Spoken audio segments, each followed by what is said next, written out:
Magandang araw po sa inyong lahat. Ang kwentong inyong mapapakinggan ay tungkol sa kambal na magkapatid na sina Miko at Makoy na matagal na nagkahiwalay matapos mag-away at magkahiwalay ang kanilang mga magulang. Lumaki silang magkalayo sa magkaibang mundo, sa magkaibang panahon, ngunit isang trahedya ang muling maglalapit sa kanila. Ang pagkamatay ng kanilang ama, si Mang Lucio. Sa pagbabalik ni Makoy sa kanilang dating baryo, unti-unting nabunyag ang katotohanan sa likod ng sinapit ng kanilang ama. Naghangad ng hustisya si Makoy at upang maisakatuparan ito, kailangan isuko ni Miko ang pinakamahalagang bagay sa kanya, ang mutya ng sinukuan. Sa tulong ng isang matandang albularyo at ni Andoy, sinugod nila ang pinakadelikadong lugar na nasasakupan ng Ilog Darawit, ang lupaing teritoryo ng mga aswang. Makakamit kaya nila ang kanilang layunin na puksain ang mga nilalang ng dilim, o muli kayang masusubok ang samahan ng kambal? Isa pong paalala, sadyang binago ng inyong lingkod ang mga pangalan ng mga lugar at ilang tauhan sa kwentong ito upang maprotektahan ang pagkakakilanlan ng mga tunay na taong nasangkot. Anumang pagkakahalintulad sa tunay na buhay ay hindi sinasadya at pawang nagkataon lamang. Ngunit bago po ang lahat, mga idol, huwag po nating kalimutang mag-subscribe at i-hit ang notification bell sa aking YouTube channel na The Voice Addict at Apong Isaac para sa mas marami pang makapigil hiningang kwentong aswang at katatakutan mula sa mundo ng kababalaghan. Umpisahan na po natin ang kwento. Lucio! Tulong! Tulungan niyo kami! Parang awa niyo na! Nakahiga na noon ang mag-amang Lucio at Miko nang marinig ang malakas na sigaw ng isang matandang babae mula sa labas ng kanilang bahay. Mabilis na bumangon si Mang Lucio at agad na dinampot ang punyal na nasa tabi ng kanyang higaan. Matapos niyang makuha ito, dinampot naman niya ang isang lumang kwintas na gawa sa baging na may palamuting isang bato na may kakaibang hugis at kulay. Ito ang kanyang anting-anting na ginagamit niya kapag siya ay nakikipaglaban. Miko, bilisan mong kumilos. Huwag mong kalilimutan ang iyong sandata dahil tiyak, mapapalaban na naman tayo ngayong gabi. Tapos yung mutya na ipinamana ng Lolo Esteban mo, baka makalimutan mo na naman. Nasa akin na po, tay! Handa na po ako!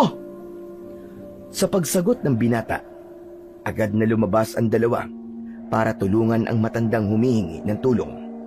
Nakita nila ito sa kalsada, malapit sa kanilang bahay. Hinang-hina at nanginginig. Paulit-ulit pa rin itong humihingi ng saklolo. Namamagana ang mga mata nito sa kakaiyak. Kapansin-pansin ang mahahabang kalmot sa katawan nito, mga sugat at halos maligo na sa sarili nitong dugo. Maawa na kayo! Tulungan niyo kami! Tulungan niyo kami para awa niyo na! Lola, ano po nangyari sa inyo? Sinugod ng mga aswang ang baryo namin. Wala silang pinatawan. Lahat ay pinatay nila. Ang mga anak at apo ko, wala nang natira. Mga demonyo sila. Ano? Mga aswang po? Oo, ang dami nila. Pinatay nila ang halos lahat ng tao sa baryo namin. Wala silang awa. Dinamay nila ang lahat. Nakakatakot. Masakir. Masakir ang nangyari sa inyo. Pero bakit, Lola? Para gawa niyo na. Tulungan niyo ako. Baka sakaling may buhay pang natira doon. Saka gusto kong mabigyan ng gustisya yung pagkamatay ng mga tao doon. Huwag niyo po munang isipin yan. Tara na po muna sa bahay. Kailangan niyo magpahinga at magamot ang mga sugat niyo. Pero tay, paano po kung totoo yung sinasabi ni Lola? Na baka may natira pa sa baryo nila. Baka kailangan po nila ng tulong. Alam ko yun, anak. Pero hindi rin tayo pwedeng sumugod doon nang walang konkretong plano. Maraming aswang ang kakalabanin natin. Lucio, tama ang sinabi mo. Napakadami talaga nila. Nakakatakot. Huwag na ho kayo matakot. Ligtas na ho kayo dito sa lugar namin. Maaari ko bang malaman kung anong baryo ang tinutukoy nyo? Diyan, sa direksyon Pakanluran, kung saan matatagpuan ang ilog ng Darawit. Darawit? Tama bang narinig ko? Oo, Lucio. Darawit nga. Pero, bakit kayo inatake ng ganong karaming aswang? Meron na naman bang tumuntong o tumawid sa ipinagbabawal na lugar? Wala, Lucio. Wala. Walang nagangahas sa amin na tumawid sa kabila ng ilog. Imposibleng meron dahil alam ng mga tao sa amin na delikado yon at hindi dapat. Saka may bantay doon at alam naming kasumpa-sumpa ang lugar niyon. Kung ganun, ano na naman kaya ang dahilan? O siya, tara na po muna sa bahay. Gagamutin ko muna ang mga sugat nyo. Umuwi sila Mang Lucio at Miko, kasama ang matandang babae. Sa loob ng bahay, kaagad na kinuha ni Mang Lucio ang kanyang mga halamang gamot, langis at lumang kahon ng mga anting-anting. Maingat niyang hinugasan ang mga sugat ng matanda gamit ang pinakuluang dahon ng bayabas. Pinahiran niya rin ito ng langis mula sa buntot ng isang sawa na nakalublob sa langis ng nyog ng 7 taon. Mabisa itong panlaban sa kamandag o lason na nagmula sa mga kagat o kalmot ng aswang. Pinainom din niya ito ng isang tasa ng tsaa para pampakalma. Nang matapos yun, naupo si Mang Lucio sa tabi ng kanyang anak at doon nagsimulang magbukas ng saloobin si Miko. Tay, sandali lang, paano yun? Wala ba tayong gagawin? Hindi madali ito, anak. Ang mga aswang sa kabila ng ilog Darawit, di sila basta aswang lang. Mababangi sila at walang awa kung pumatay. Kung ganun, hayaan na lang ba natin?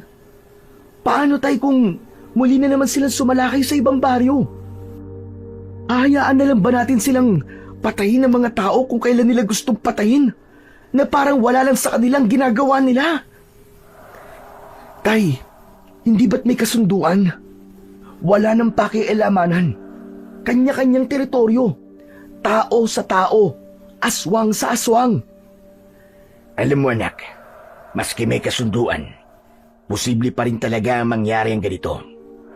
Tulad ng sinabi ng Lolo Esteban mo noon, hindi dapat pinagkakatiwalaan ng lahi ng mga yan. Traidor sila, anak. Traidor ang mga aswang. Grabe. Mga demonyo sila. Ang sasama nila, tay. Pero wala ba talaga tayong gagawin? Wala na ba tayong laban? Hindi ko sinasabing wala tayong laban, anak. Ang sinasabi ko lang, hindi tayo pwedeng lumaban ng padalos-dalos. Kung pupunta tayo sa Darawit, kailangan handa tayo. Kailangan buo ang loob mo. Dahil hindi lang basta gera ang pupuntahan natin doon. Tama ang tatay mo, iho. Hindi talaga sila basta-basta aswang lang. Nakakatakot sila. Wala silang mag-aawa. Wala silang konsensya. Para silang gutom na gutom. Laging uhaw sa dugo. Grabe. Napaka-demonyo nilang lahat. Kung na kayo pipilitin, napuntahan ng baryo kung saan ako galing. Naiintindihan ko kayo kung sakali man. Salamat. Salamat sa panggagamot niyo sa akin Malaking tulong na ito para sa akin. Tama na po. Huwag na po kayong umiyak, Lola. Tama na. Pasensya na. Hindi ko na talaga mapigilan, iho. Kapag naaalala ko kasi kung paano pinatay ng mga aswang na yon, yung isang apo ko, para akong nauubusan ng lakas. Ang lakas-lakas ng aswang. Sa isang kagat lang, namatay ang apo ko. Yung ulo na lamang ang itinira nila. Pinagulong pa sa lupa. Parehas na hindi nakapagsalita ang dalawa sa sinabi ng matanda. Naawa sila dito. Pagkalipas ng ilang sandali, matapos matiyak na maayos na ang lagay ng matandang babae, lumabas ng bahay ang mag-ama. Bitbit nila ang kanilang mga punyal. Dumiretso sila sa likod ng bahay at doon hinasa ni Mang Lucio ang kanilang mga sandata. Habang abala siya, si Miko naman ay di mapakali. Marami siyang tanong sa kanyang isip na gustong masagot. Maya-maya pa ay hindi na siya nakatiis. Tay, ano po ba talaga ang nangyari sa Ilog Darawit at sa mga baryo na nasasakupan po nito? Napahinto sa paghahasa si Mang Lucio. Saglit siyang tumingin sa anak bago muling ibinalik ang mata sa punyal. Hindi agad ito nakasagot. Parang tinimbang muna niya kung dapat ba niyang sabihin ang mga nangyari noon o mananahimik na lang tulad ng dati. Tay, sabihin niyo sa akin, may alam ka po ba sa tunay na kwento ng Darawit? Gusto mo ba talagang malaman, Miko? Opo, Tay. Gusto ko pong malaman ang totoo. Gusto ko pong maintindihan kung bakit nagkaroon ng hatian sa teritoryo. Huminto na sa paghahasa si Mang Lucio. Dahan-dahan niyang ipinatong ang punyal sa tabi niya. Napabuntong hininga siya. Tila binalikan ng isang alaala na matagal na niyang kinalimutan. Meron talagang hatian, anak. Ang kabilang panig ay para sa tao. At ang kabila naman ng ilog ay para sa mga aswang. Napagkasunduan noon na walang tatawid. Tahimik ang lahat noon hanggang sa may isang pamilyang sumuway. Ano? May sumuway sa kasunduan? Meron. May isang pamilyang dayong naninirahan sa isang baryo na nasasakupan ng Ilog Darawit. Noong una, tahimik at payapa lang ang kanilang pamumuhay. Pangingisda ang trabaho ng lalaki. Tapos po, ano pong nangyari? Isang araw, habang kumakain, nagtanong ang isa sa mga anak kung kailan sila makakatikim muli ng sariwang prutas, gaya ng mangga, papaya, bayabas at iba pa. Sa kasamaang palad, ang mga puno't halaman sa paligid nila ay namatay na at ang iba natutuyo na, kaya walang bunga. Alam ko na yan.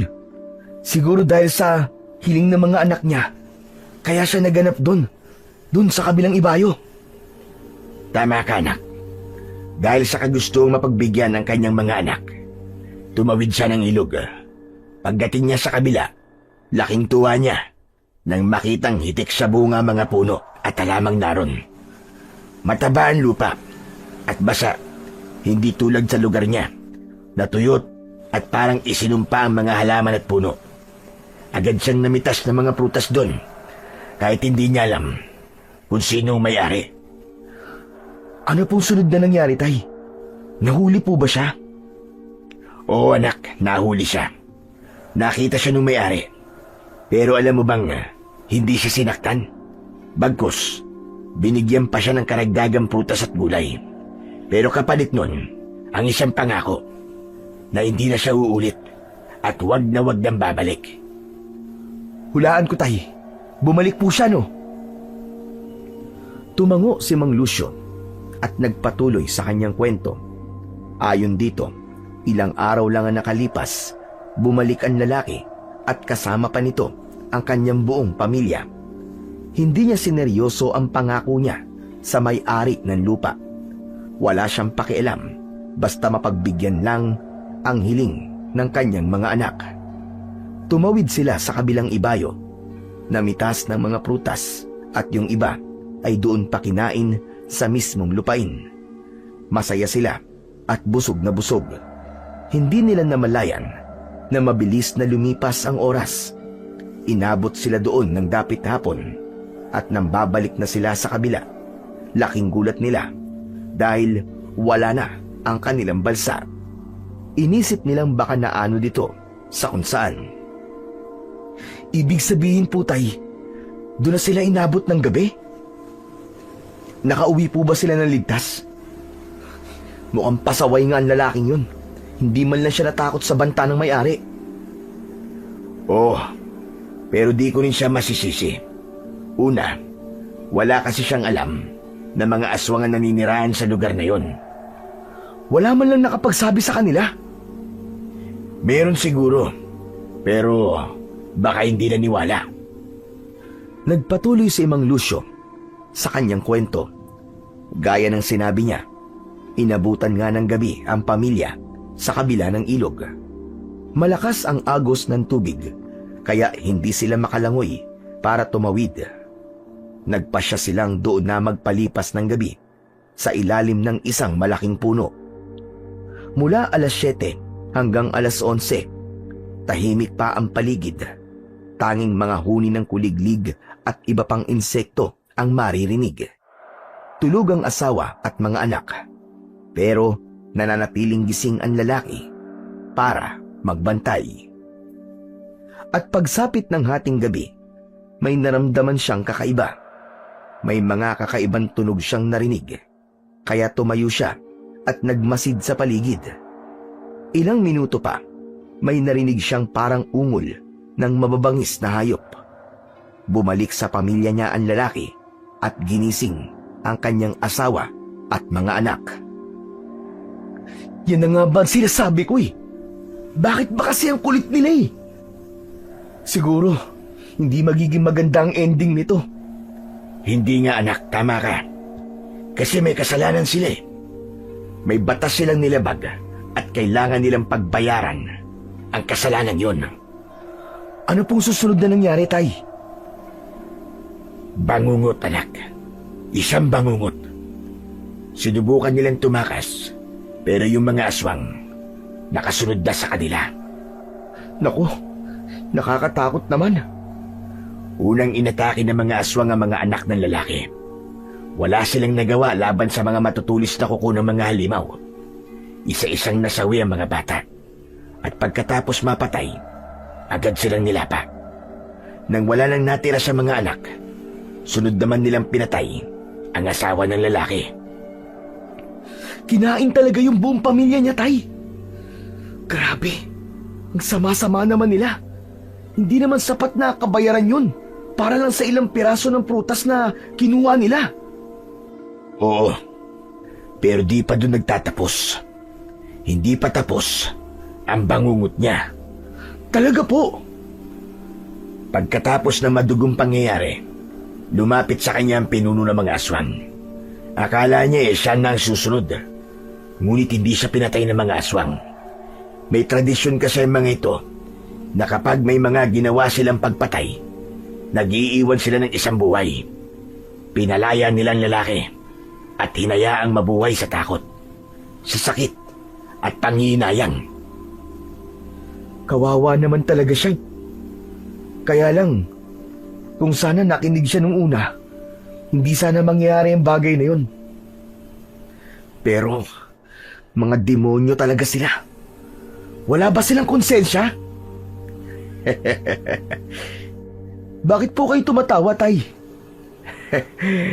Pasensya ka na, anak. Pero mukhang di mo pa nga kabisado ang mga aswang. Po? Ang mga aswang ay hindi tao. Hindi sila katulad natin na may puso at konsensya. Para kasi sa kanila, ang lupain nila ay sagrado. At ang sino mang lalabag ay may katumbas na kaparusahan. Pero tama ka. Mali na buhay ang naging kapalit ng pagkakasalang yon. Tumango-tango si Miko, hindi makapaniwala sa kalupitan ng mga aswang. Tapos tay, ano na pong nangyari? Nakauwi yung lalaki at nagsumbong ito sa mga albularyo. Tapos para maiwasan ang paglala ng sitwasyon, bumuo ng lupon ng mga albularyo. Sama-sama silang nagpunta at tumawid sa ilog. At kasama ako doon, anak, at ang lolo Esteban mo. Nakipag-usap kami ng maayos.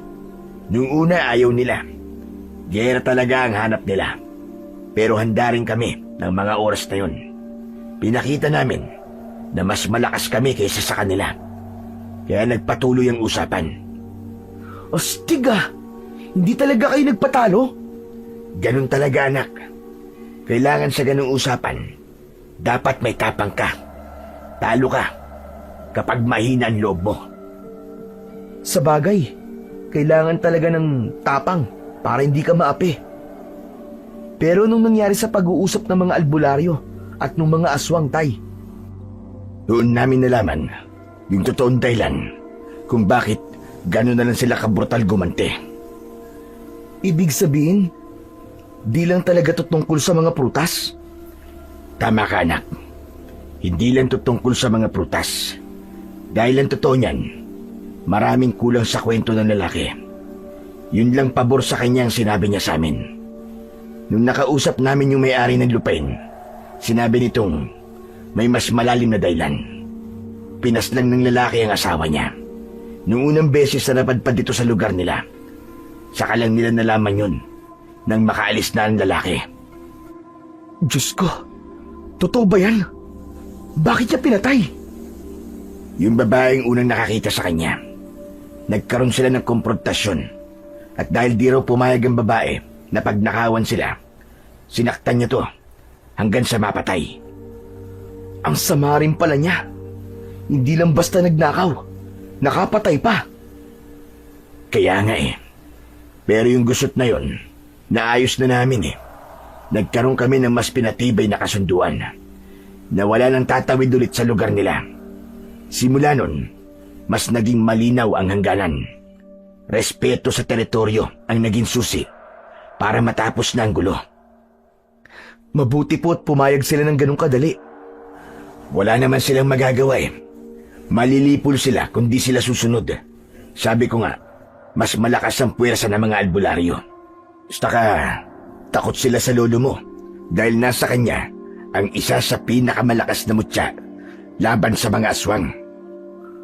Tay, sa palagay niyo po, bakit po sila sumasalakay ulit? May tumawid na naman po kaya? Posible yan, anak. Pero ang pinag-aalala ko, baka ang isang dahilan kaya sila sumasalakay at pumapatay dahil patay na karamihan sa mga albularyong kausap nila.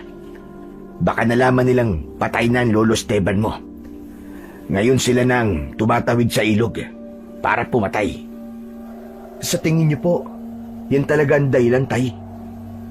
Hindi ko alam, anak. Yun lang ang hinala ko. Kaya siguro malakas na ang loob nila. Kasi alam nilang mahina ng depensa ng mga tao. Saglit na tumahimik ang dalawa. Tapos na si Mang Lucio sa paghahasa sa kanyang punyal. Dahan-dahan niya itong ibinaba sa tabi niya. Tinignan niya si Miko ng matagal. Seryoso ang muka. Handa na ang mga sandata natin. Ikaw, handa ka na ba? Kahit anong oras, tay. Handa ako. Mabuti kung ganun. Tumayo ka na dyan. May oras pa tayo para puntahan yung baryo na matanda. Sige po. Naghanda na ang mag-ama. Matapos magpaalam sa matandang babae, binikbit nila ang mahahalaga nilang gamit. Dala nila ang mas pinatalas na mga punyal. Si Miko, may hawak na sulok at tali panggapos kung sakaling may mahuli sila. Agad silang umalis, tahimik na naglakad, magkasunod sa isang makitid at masukal na daan. Madilim ang paligid, natatakpan ng mga malalapad at malalaking dahon ang daan. Ilang sandali pa ay narating na nila ang baryo. Agad silang sinalubong doon ng isang nakakabinging katahimikan. Sobrang dilim din dahil tila natakpan ng madilim na ulap ang buwan. Agad nalanghap ni Miko at Lucio ang masangsang na amoy sa hangin. Amoy malansang dugo. Sa amoy pa lang, alam na nilang nagkalat na ang mga bangkay sa baryong yun. Halos masuka ang binata nang malanghap yun. Ayos ka lang ba, anak? Kaya mo ba? Kaya ko to, Tay. Okay lang ako. Kung ganun, akin na yung sulo. Heto po, Tay. Ano pong gagawin nyo? Kinuha ni Mang Lucio ang sulo mula sa kamay ni Miko. Saglit niya itong itinaas. Tila inaalam kung saan ito dapat itapon. Maya-maya pa, bigla niya itong inihagis sa damuhan sa gawing kanan, kung saan napansin niyang may kakaibang gumagalaw sa dilim. Tay, bakit niyo po hinagis? May naramdaman akong presensya doon, anak. Hindi natin sila makikita, kundi natin paiilawan ang paligid. Pagbagsak ng sulo sa damuhan, bigla itong nagliyab ng mas malakas. Tila ba may sangkap sa lupa na lalong nagpabuga ng apoy. Sa liwanag na nilikha nito, unti-unting lumantad sa kanilang paningin ang totoong kalagayan ng baryo. Nagkalat ang mga bangkay ng mga taga roon. Basag ang mga bungo, bukas ang mga tiyan, at tila wala nang natirang dignidad sa katawan. Sa gilid ng ilang bahay, may mga aswang na patuloy na nilalantakan ang mga labi ng kanilang mga biktima. Ngunit dahil sa ginawa nilang yun, naging alerto ang mga aswang sa paligid. Isa-isa silang lumitaw at nagpakita. Umalingaw-ngaw ang mga nakakakilabot na mga ungol. Anak ng putya! Tay! Ang dami pala nila! Anong gagawin natin? Ihanda mo ang sarili mo, anak. Lalaban tayo. Tay, sandali lang. May kailangan akong sabihin sa inyo. Mamaya na yan, anak. Halika na. Sugod! Hindi na nga natapos ni Miko ang sasabihin niya sa kanyang ama. Naging mabilis ang mga pangyayari. Sumugod palapit ang mga aswang sa kanya. Natakot si Miko. Nanginig ang kanyang katawan. Kabado siya, pero nilabanan ito ni Miko. Hinugot niya ang kanyang punyal mula sa kanyang bewang. Halos sabay-sabay na umatake sa kanya ang mga aswang. Mabilis siyang umilag pakanan, sabay saksak sa tagiliran ng isang nilalang. Umalingaw-ngaw ang isang nakakabinging hiyaw. Umuusok ang sugat ng halimaw na parabang sinusunog ng pilak ang laman nito. Bago pa man ito makabawi, isang saksak pa sa leeg at gumulong na ang katawan ng unang aswang sa putikan. Lumapit ang isa pa, mas mabilis, mas malaki. Dinamba siya nito, pero dumapa si Miko at gumulong sa lupa. Nagmamadali siyang tumayo, saka muling humarap sa kaaway. Lumipad ang kanyang punyal sa ere. Isang matalim na saksak ang ginawa niya. Napaatras ang halimaw, ngunit hindi ito agad bumagsak. Napahiyaw ito sa galit at sinugod siya uli. Anak! Atras ka! Agad na sinalubong ng matandang lalaki ang aswang at sinaksak ito sa dibdib. Patay ang aswang. Salamat, Tay. Huwag kang papakampante, anak. Kailangan mong gamitin ang lahat na natutunan mo sa lolo mo. Opo, Tay. Sa puntong yun ay mas naging madugo at mabangis ang labanan. Isa sa mga aswang ang lumipad sa ere at bumagsak malapit kay Miko. Kinagat niya ito sa braso. Ah! Aray! Bitiwan mo ang braso ko! Hayop ka! Para maalis ang bibig ng aswang, pinagsasasaksak niya ang batok nito. Sunod-sunod hanggang sa mangisay ito at tuluyang mamatay. Duguan si Miko, hinihingal at halos mawalan na ng lakas. Miko, anak! Sa likod mo! Bago pa siya makalingon, bumagsak ang aswang na papaslang sana sa kanya. Nakabaon ng punyal ng kanyang ama sa ulo ng aswang. Ayos ka lang ba, Miko? Opo, tay. Salamat. Kundi po dahil sa inyo eh. Huwag ka magpasalamat. Hindi pa tapos ito, anak. Simula pa lang to. Kaya mag-focus ka. Gamitin mo ang mutya ng sinukuan. Huwag ka magpapakampante, anak. Opo, tay. Huwag kang matakot. Dahil nasa iyo ang pinakamalakas na mutya. Ah! Tay! Tay! Ano nangyari? Nagulantang si Miko nang marinig ang huling reaksyon ng kanyang ama at sa pagkakataong yun, naalis ang maitim na ulap na tumatakip sa maliwanag na buwan.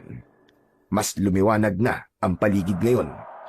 Sa gilid ng tiyan nito, nakabaon ang matalim na kuko ng aswang. Pagkaraan ng mabilis na sandali, sumuka na ito ng dugo habang unti-unting napapaluhod sa lupa. Miko, tulungan mo ako. Gamitin mo ang gintong mutya na nasa iyo. Pagalingin mo ako, anak. Nagmamakaawa ako. Tay! Tay! Mabilis na lumapit si Miko. Sinapo ang katawan ng ama. Himala namang tumigil sa pag-atake ang mga aswang. Pinanood lang sila. Yung mutya ng lolo mo, anak. Pagalingin mo ako. Bilisan mo. Hindi po pwede, tay. Bakit, anak? Bakit? Pasensya na po. Pero wala po akong kakayahang magawa yun, tay. Hindi ko po talaga alam kung paano gamitin ang mutyang to. Anong ibig mo sabihin, anak? Ilang taong kang nagsanay at... Dahil hindi naman po talaga ako ang dapat na magmay-ari ng mutyang to. Nagkamali lang po si Lolo Esteban. Paanong nagkamali? Paano magkakamali ang pinakamagaling na albularyo nun? Anak, ipaintindi mo nga sa akin. Hindi po ako dapat na may hawak nito. Hindi po dapat ako may tangan ng gintong mutya na ito, tay. Si Makoy po. Si Makoy po ang dapat na tagapagmana nito at hindi ako. Si Makoy? Pero bakit? Paano nangyari yon? Ikaw ang madalas nakasama ni Lolo Esteban mo, di ba? Ikaw ang pinili. Ikaw ang pinagkatiwalaan. Pinagkatiwalaan po ako ni Lolo. Pero ayaw po sa akin ng mutya, tay. Si Makoy po. Siya ang totoong tagapagmana ng mutya. Ano? Paano nangyari yun? Walang sagot si Miko. Sa halip, dahan-dahan niyang inilabas mula sa kanyang damit ang mutyang itinatago niya. Hinubad niya ito at iniabot sa kanyang ama. Sa pagkakabuyangyang ng mutya, natigilan si Mang Lucio. Kulay ginto pa rin naman ang mutya. Subalit tila walang buhay. Wala rin itong ipinakitang liwanag. Para itong isang patay na mutya. Kung ganun, wala na. Hanggang dito na lang ako, anak. Mukhang dito na nagtatapos ang buhay ko. At ang mission ko bilang isang albularyo. Tay, patawarin mo ako. Hindi ko gusto to, tay. Patawad! Hindi na natapos ni Miko ang sasabihin. Itinaas ng kanyang ama ang kamay nito at marahang itinapat sa pisngi ng kanyang ama para pigilan siya. Nanginginig at nanlalamig na ang mga kamay nito. At matapos sa pisngi, bumaba ito sa kamay ni Miko.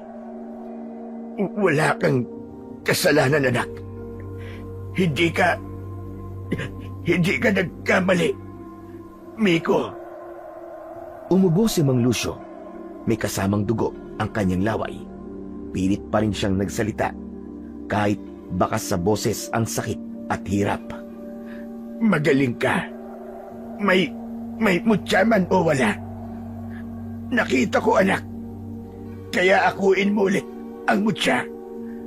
Itago mo. Napapikit si Mang Lucio. Saglit na nagpahinga. Tila sinusubukang ipunin ang huling lakas. Dahan-dahang humigpit ang hawak niya. sa kamay ng anak. Patawad, anak. Sa inay mo, pakisabi, mahal na mahal ko siya. Kay Makoy, pakisabi, Tay, wag, nakikiusap ako. Huwag kayong magsalita ng ganyan, Tay. Na parang namamaalam na kayo. Hindi ko po kaya, Tay. Huwag niyo po akong iiwan. Ilang saglit pa, tuluyan na ngang binawian ng buhay si Mang Lucio. Nagkaroon ng katahimikan at ang tanging maririnig sa paligid ay ang pag-iyak ni Miko. Dahan-dahang inayos ng binata ang pagkakahiga ng kanyang ama at ipinikit ang mga mata nito. Hindi pa rin siya makapaniwala na wala na ang kanyang ama na si Mang Lucio. Kinuha niya ang mutya at kanya itong ibinulsa. Napatingin si Miko sa paligid niya. Naroroon pa rin na mga aswang at nakapalibot sa kanya. Pero wala ni isang sumugod sa kanya. Tahimik lang ang mga itong nakatingin. Doon lang tila nagkaroon ng pagkakataon si Miko na mapagmasdan ang itsura ng mga aswang. Ang kanilang anyo ay parang galing sa pinakamasamang bangungot. Ang ilan sa kanila ay nakayuko. Nanginginig ang mga payat na katawan na para bang gutom na gutom. Mahaba ang kanilang mga leeg na halos nakauslina ang buto sa balikat. Para silang mga bangkay na muling bumangon sa hukay. Mahaba ang kanilang mga braso at matutulis ang kanilang mga kuko na parang kutsilyo. Ang ilan naman ay halos walang muka na parang natunaw na laman. Naiwan na lang ang hungkag at mapupulang mga mata. May isang lumapit at tumayo malapit sa kanya. Matangkad ito, tuwid ang tindig, ngunit ang balat nito ay parang natuyong kahoy. Tulad ng ibang aswang, hindi ito kumikibo at hindi rin umaatake. Ngunit maya-maya pa ay tumawa ito ng malakas. Nakikiramay ako sa pagkamatay ng tatay mo. Sa wakas, namatay din. Anong sabi mo? Iniinsulto mo ba ang bangkay ng aking ama? Bakit ka tumatawa? Ano ka ba naman? Ngayon ka lang ba nakakita ng isang nakikiramay na masaya? Masaya ako kasi natapos na rin sa wakas ang panggugulo ng tatay mo sa amin. Kaya heto ko, nagpapasalamat ay Esther. Nakikiramay pala. Hindi niya kayo ginugulo. Ginagawa lang niyang tungkulin niya bilang isang albularyo. Ang magligtas ng mga taong sinasaktan niyo. Oo, patay na siya. Pero hindi mababawasan yun yung dangal niya. Hindi katulad mo. Buhay ka pa. Pero bulok na ang kaluluwa mo. Kung meron man. Ayos ah. Matapang ka, bata. Alam mo, gusto ko yung ganyan. Mas masarap kang paglaruan. Ang sama nyo. Napakasama nyo. Paano nyo nasisikmurang pumatay ng mga inosente? Wala na ba kayong konsensya?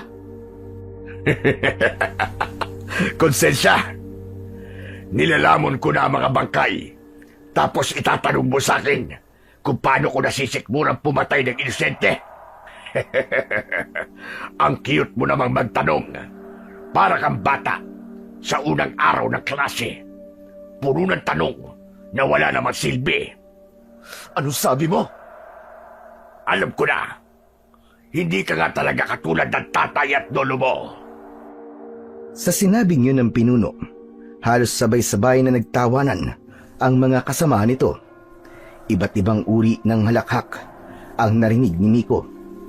Hindi lang ang yumaong si Mang Lucio ang tinutuya ngayon, kundi pati na rin si Miko. Mabuti pa patayin niyo na ako. Kung talagang wala nang halaga sa inyo ang buhay ng tao, tapusin niyo na lang ako. Huwag kang mainip. Papatayin din kita. Pero hindi pa ngayon. Alam mo, may nakakatawang tradisyon kami. Tuwing sumasalakay kami, lagi akong nag-iiwan ng isa. Isa lang. Alam mo kung bakit? Nagsimula itong ikutan si Miko. Tinititigan at paminsan-minsang tumitigil sa harap ng binata para ngisian. Nag-iiwan ako ng buhay para maikalat ang kwento tungkol sa amin. Maswerte ka dahil bubuhayin kita. Agad na kumilos si Miko. Inipon niya ang lahat ng kanyang lakas. Hinawakan niya ng mahigpit ang punyal at tangkang sasaksakin ang pinuno ng mga aswang. Walang hiya ka! Papatayin kita! Ngunit bago pa man siya tuluyang makalapit, isang mabilis na anino ang sumulpot mula sa dilim. Isa itong aswang na may mahahabang braso, matatalas na kuko at balat na parang pinagsamang paniki at tuyong kahoy. Wala itong sinayang na sandali. Sinunggaban nito ang ulo ni Miko at buong lakas na itinulak siya pabagsak. Tumama ang ulo niya sa matigas na bato. Bumagsak ang binata doon mismo sa tabi ng bangkay ng ama. Unti-unting lumabo ang kanyang paningin. Narinig pa niya ang boses ng nanunuksong aswang. Wala kang laban sa amin, binata. Isa ka lang huwad na mandirigma. Simula sa araw na ito, hindi kami titigil. Uubusin ko ang lahat ng taong naninirahan sa mga baryong nasasakupan ng ilog Darawit. At wala na makakapigil pa sa amin. Hindi na nakakilos pa si Miko. Ang tinig na yon ng pinuno ay unti-unti nang naglao sa kanyang pandinig. Nakita pa niyang naglakad na palayo ang mga aswang. Ngunit bago pa siya tuluyang mawalan ng malay, may nakita siyang isang matandang lalaki na nakatago sa puno. Ngunit hindi niya ito kilala. Pumikit na ang kanyang mga mata. Makalipas ang ilang araw, sa wakas ay muling nagmulat ng mga mata si Miko. Una niyang naramdaman ang bigat ng kanyang katawan at ang sakit sa ulo. Mabagal siyang nag-inat at tumingin sa paligid. Parang pamilyar sa kanya ang lugar. Nasa loob siya ng isang simpleng kubo. Ngunit ang mas nakaagaw ng atensyon niya ay ang lalaking nakaupo sa tabi niya. May hawak na basang tela. Andoy!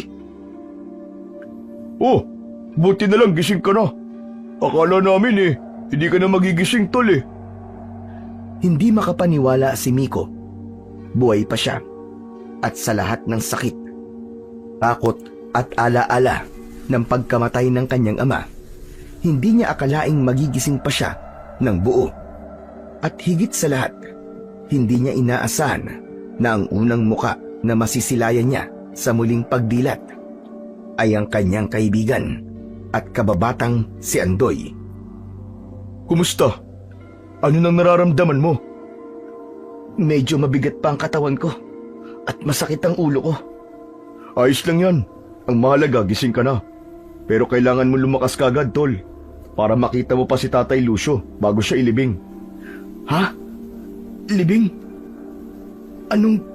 Teka, ilang araw na ba akong tulog? Halos 5 araw ka na rin tulog, tol. Hindi kinaya ng katawan mo eh. Siguro dahil sa pagod, sa sakit, saka sa bigat na mga nangyari. Ang dami mong ininda, tol. Nasaan si tatay? Sa bahay niyo naganap yung burol. Huling araw na ngayon. Tumulong ang mga kapitbahay natin. Alam na namin lahat na nangyari kasi sinabi ng matandang babae sa amin kung ano ang ginawa niyo. Biglang nalungkot ang mukha ni Miko. Muling nagbadya ang pagtulo ng kanyang mga luwa. Wala na talaga si tatay. Ang sakit, tol. Parang kasing ang bilis. Parang kahapon lang kasama ko pa siya. Oo nga ang bilis ng mga pangyayari. Pero kailangan mo lumabas kahit saglit lang. Bigyan mo ng respeto si Tatay Lucio. Alam kong kahit papano, gusto mo siyang makasama sa huling sandali. Siyempre, tol, gusto ko siya makasama. Pero, nasan ba ako? Andito ka sa bahay namin, tol. Paano niyo ako nakuha? Nung malaman namin na sumugod kayo sa isang baryo na nasasakupan ng Ilog Darawit, sumunod kagad kami doon nang sumikat ang araw. At doon na nga namin kayo nakita. Kung ganun, salamat, Andoy. Walang anuman, tol. Kaya mo na bang maglakad? Aalalayan na lang kita para makauwi ka sa inyo. Kaya ko naman siguro, tol. Nangihina lang talaga ako. Parang wala akong lakas. Normal lang yan. Ilang araw kang walang kain walang galaw. O siya, tara na. Dahan-dahan lang tayo. Salamat, tol. Kung wala ka siguro, baka di ko kinaya lahat to. Wala yun. Tara na. Puntahan na natin ang tatay mo. Tara. Dahan-dahang inilalayan ni Andoy si Miko palabas. Mahina pa rin ang kanyang katawan. Nanginginig ang tuhod sa bawat paghakbang, pero pilit niyang kinakaya para lang makita sa huling pagkakataon ang kanyang ama.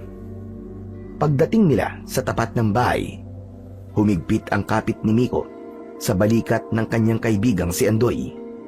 Parang biglang bumigat ang buong katawan niya. Ramdam na ramdam niya ang paninikip ng kanyang dibdib. Parang may kung anong bumabara sa lalamunan niya.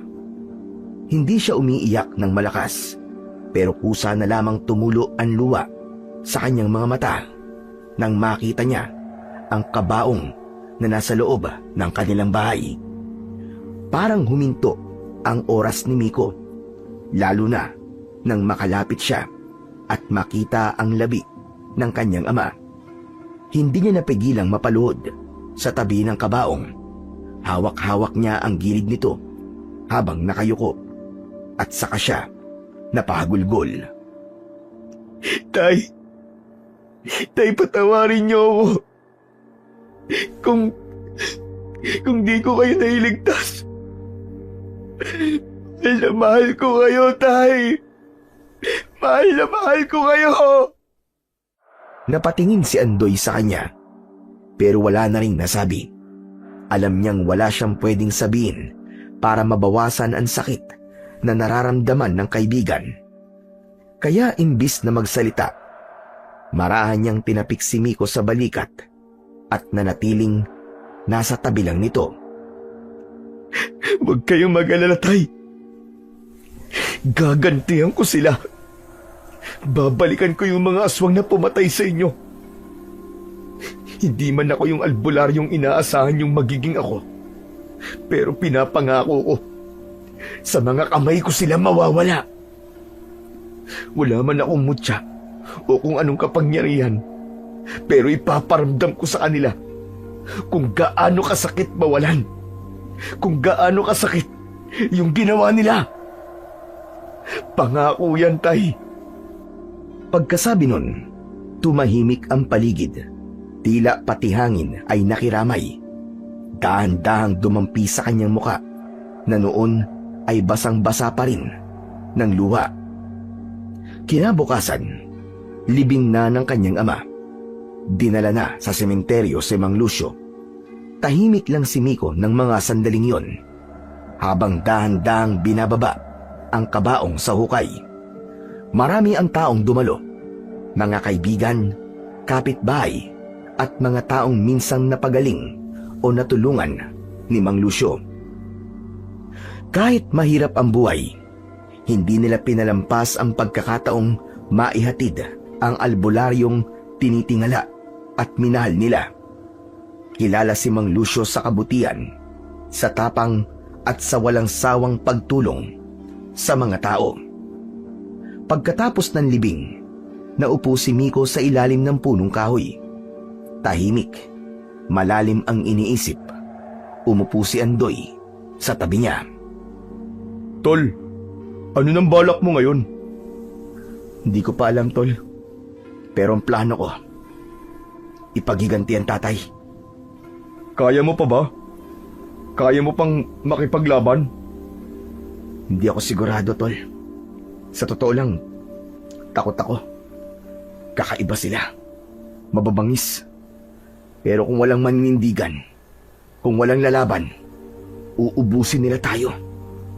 Hindi daw sila titigil. Sinabi nila yun? Oo. Lahat papatayin nila. Wala silang ititira. Kung ganun, kailangan natin silang pigilan. Sasamahan kita, Tol. Salamat, Andoy. Pero, parang nag-aalala ako, Miko. Bakit naman? Di ba, may mga anting-anting na kayo at mga sandata pero natalo pa rin nila si Tatay Lucio. Ikaw, wala kang nagawa, di ba? Kakayanin ba natin dalawa?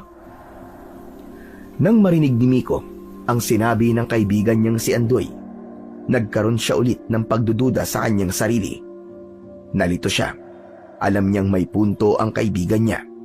Nalungkot siya sa katotohanang sinabi nito. Naisip niyang bigla na baka nga hindi sapat ang mga mutya o anting-anting lang o mga sandata. Dahil malalakas ang mga ito at mapaminsala. Habang iniisip ang sinabi ni Andoy, ramdam niya ang sakit at pagsisisi. Tila siya nawalan ng pag-asa. Nagpatuloy siya sa pag-iisip. Naputol lamang yon nang mapansin niyang kanina pa pala nagsasalita ang kaibigang si Andoy. Anong masasabi mo ron, Tol? Saan? Sa mga kalaban ba? Oo, Andoy. Malalakas sila at... Kanina pa usapan yan eh. At sinasabi ko ngayon nagpadala kami na sulat sa nanay mo at sa kambal mo na si Makoy. Ano? Sinulatan niyo sila? Kailan? Nung nakaraang araw lang eh. Sakto naman may kamag-anak ako na papunta nun mismo sa lugar nila kaya pinadala ko na.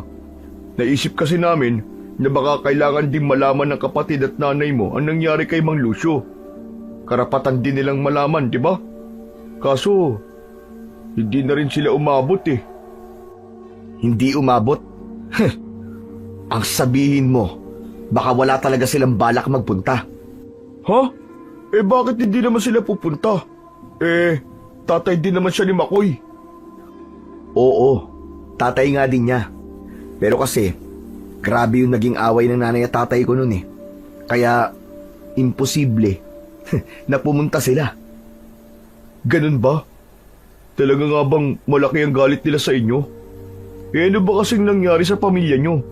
Ba't kayo naghiwa-hiwalay? Wala pa kasing naikikwento sa akin eh. Magulo. Magulo, Andoy. Makikinig ako. Sige na, ikwento mo. Sige na nga. Muling binalikan ni Miko ang mga alaala ng kanyang pamilya. Nung 7 taong gulang pa lang sila ni Makoy. Unti-unti na silang tinuturuan ng kanilang lolo Esteban ng tungkol sa mga bagay na may kinalaman sa pag-aalbularyo. Ipinapakita na sa kanila ang iba't ibang uri ng sandata tulad ng punyal, gulok, latigong buntot pagi, sibat at kung ano-ano pa. Ipinarinig din sa kanila ang mga makapangyarihang orasyon na magagamit nila balang araw sa totoong laban man o sa kahit na anong hamon ng buhay. Bukod dito, ipinakita rin sa kanila ang mga mutya at anting-anting na may kanya-kanyang kapangyarihan. Depende ito sa taong may hawak, sa sitwasyon at sa pinagmulan ng mutya. Isa sa pinakamahalaga ay ang tinatawag na gintong mutya ng sinukuan na nakukuha sa bundok ng Arayat. Kung hindi ako nagkakamali, Tol, yan ang mutyang suot-suot mo ngayon. Tama ba? Oo, Tol. Pero hindi sa akin. Kay Makoy talaga ang mutyang to. Ano? Kay Makoy ang mutya na yan? Paano nangyari yun? Di ba sa'yo ipinamana ng lolo mo yan? Oo, sa akin to pinamana. Kasi akala niya may kakayahan ako magtanga ng mutya. Nilinlang namin siya ni Makoy. Ano ka mo? Nilinlang nyo? Paano mo naman nasabi? Muling nagpatuloy si Miko sa pagsasalaysay. tunay ang sinabi nitong siya ang pinakaaktibo noon sa tuwing nagtuturo ang kanilang lolo Esteban. Sa tuwing sila nga ay magtutungo sa mga liblib na lugar, siya itong labis na nakikinig ng mabuti. Samantalang tila wala namang pakialam ang kambal niyang si Makoy. Ngunit kahit ganon si Makoy, alam na ni Miko na may kakaibang kakayahan ang kanyang kakambal. Matalino ito, mabilis kumilos at madiskarte. Ito ang laging nakakaligtas kapag sinusubok sila ng kanilang lolo Esteban. Doon na rin nagsimulang makaramdam si Miko ng konting inggit. Naiinis siya dahil tuwing si Makoy ang bumibigkas ng orasyon, agad itong gumagana. Samantalang kapag siya ang sumusubok, para lang siyang bumubulong sa hangin. Wala man lang epekto. Kahit isang beses, hindi niya naramdaman ang kapangyarihan ng mga orasyon. Bata pa kami nun, kaya madali para sa akin ang mainis o kaya ang mainggit. Naiinis ako kasi, alam mo yun, yung ako yung tutok na tutok sa pag-aaral, tapos si Makoy wala lang. Pero ano, siya itong nakakagawa ng mga bagay na hindi ko magawa. Pero hindi ba't magaling kumilatis ang lolo mo? Bakit hindi si Makoy ang pinili niyang humawak ng mutyang yan? Dahil ako na mismong gumawa ng paraan upang sa akin ibigay ang gintong mutya ng sinukuan. Binalikan ni Miko ang nakaraan. Ang unang pagkakataong ipinagkaluno niya ang kakambal na si Makoy. Isang gabi, ipinadala silang dalawa ni Lolo Esteban sa isang madilim at nakakatakot na kagubatan. Iniwan sila roon na ang tanging dala ay maliit na punyal at ang mga kaalamang natutunan nila tungkol sa orasyon. Ginawa ito bilang pagsubok kung karapat dapat ba silang gumanap sa tungkulin at kung sino ang nararapat magmana ng makapangyarihang mutya. Magkasabay nilang tinaak ang kagubatan, ngunit sa mga oras na yon, may lihim ng balak si Miko ang saktan o tuluyang alisin sa daan ang kakambal na lagi na lang humahadlang sa matagal na niyang hinahangad, ang maging tagapagmana ng pinakamalakas na mutya ng sinukuan. Talaga? Naisip mo mga bagay na yon? Ang bata mo pa nun ah. Oo, naisip ko yun kasi nilalamon na ako ng inggit sa kakambal ko. Anong ginawa mo? Sinaksak ko sa sityan. Nanlaki ang mga mata ni Andoy nang sabihin yun sa kanya ng kaibigan. Ano? Sinaksak mo ang kapatid mo? Mabutit di mo siya napatay. Kaya nga eh. Mabuti di masyado malalim ang pagkakasaksak ko. Nung nakita ko na siyang duguan, umuwi na kami. Tinulungan ko siya para madala kagad kay Lolo Esteban at magamot. Oh, tapos? Hindi niya ako sinumbong. Talaga? Oo. Ang sabi niya sa lolo ko, nasaksak siya at ako nagtanggol sa kanya. Pinagtakpan ka pala niya. Tama ka. Hindi niya ako binuko. Pero, grabe. Ang laki na naging pagbabago mula nang mangyari yon. Dahil muntik nang mapahamak si Makoy, hiniling ni nanay na wag na kami magpatuloy sa pag-aaral tungkol sa mga gawaing albularyo. Ang gusto na ni nanay na mangyari, maging ordinaryong bata na lang kami. Pero hindi naman pumayag si tatay. Doon nagsimula yung palagi nilang pag-aaway at di pagkakaintindihan. Ganun pala. Nakakalungkot naman. Nung lumala na ang awayan ng mga magulang namin, kinausap ako ni Makoy. Sabi niya tumigil na kami. Sundin na lang namin si nanay para maayos na ang pamilya namin. Pero hindi ka tumigil, ganun ba? Tumango si Miko. Sandaling tumahimik. Naalala ang sandaling nagsagutan sila ng kanyang kakambal. Yung mga sandali na kinontra niya lahat ng paniniwala ni Makoy. Matigas ang ulo ko eh. Gusto kong patunayan sa kanya na ako yung tama, na kaya kong ayusin ang lahat sa sarili kong paraan, na hindi kailangan sumunod sa kanila. Gusto kong ipaglaban yung gusto ko kahit alam kong nasasaktan sila ni inay. Nagkatinginan silang dalawa ni Andoy. Tahimik lang si Andoy habang si Miko ay bahagyang napayuko. Lagi niyang sinasabi na unahin namin ang pamilya, na walang saysay ang anumang kapangyarihan kung sira naman ang loob ng tahanan. Pero pinagtawanan ko siya. Tinawag ko pa siyang mahina. Sinabihan ko siyang sunod-sunuran. Tol, ako ang dahilan kung bakit lalo kaming nagkahiwa-hiwalay. Kung sana nakinig ako nun, kung sana naniwala ako kay Makoy, baka buo pa kami. Baka hindi naging ganito ang kapalaran namin. Muling napaiyak si Miko. Napatingin siya sa libingan ng ama. Tahimik lang si Andoy at patuloy na nakinig sa kanyang kaibigan. Lumala ng gusto ang away ni nanay at tatay nun. Hanggang sa gustuin na lang ni nanay na maghiwalay sila at kailangan naming mamili kung kanino kami sasama. At pinili mong manatili rito? Oo, tol. Pinili ko manatili rito dahil sa pangarap kong maging tulad nga nila lolo at tatay. Pero kung noon ko pa sana nalaman na hindi naman talaga ako magiging katulad nila, sana pinakinggan ko na lang nun si Makoy. Nasundin na lang si inay. Ewan ko ba kung bakit naman kasi naniwala ako dun sa hindi pwedeng maputol ang gawain ng angkan namin. Ngayon, nasan ako?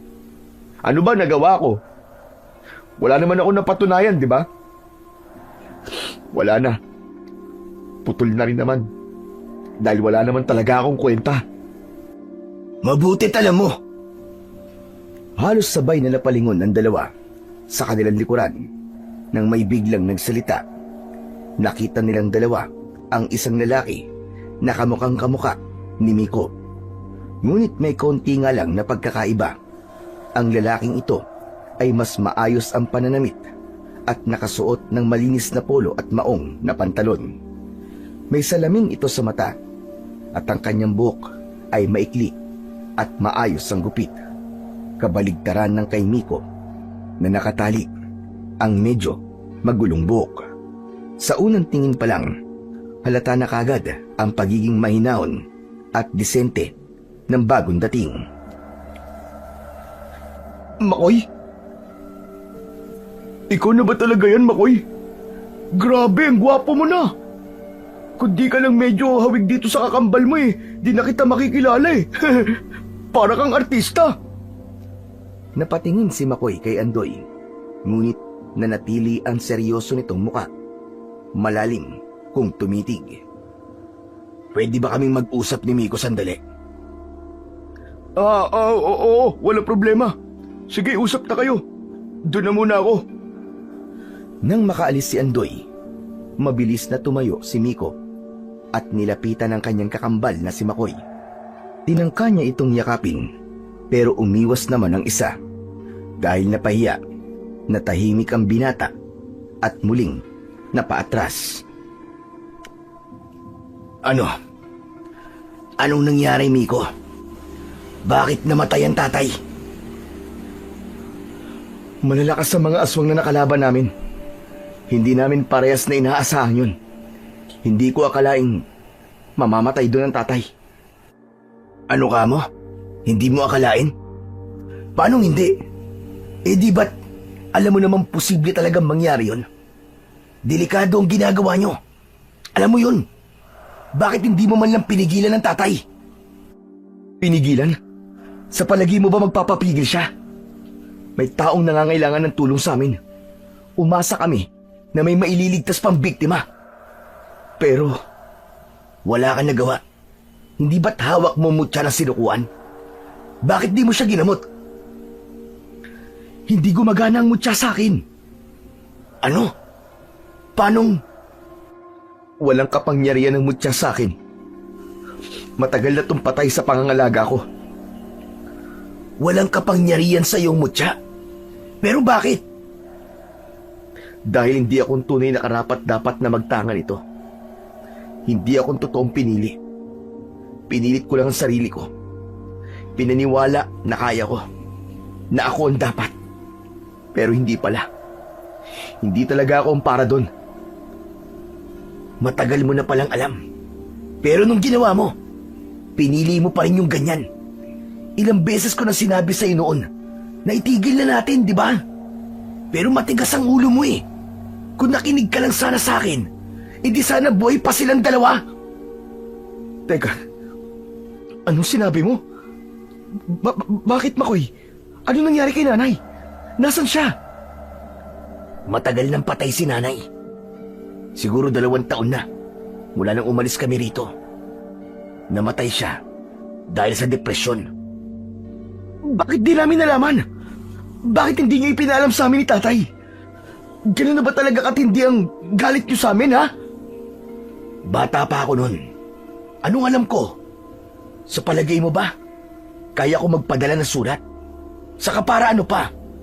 Hindi ba't ikaw naman na may kasalanan kung bakit naghiwalay ang mga magulang natin? Kung hindi ka sana nag-ambisyon na maging albularyo katulad ni Lolo Esteban at ni tatay, sana hindi sila nag-away. Alam mo ba kung ano naging hirap ni nanay, ha? Lagi siyang umiiyak. Lagi kanyang hinahanap.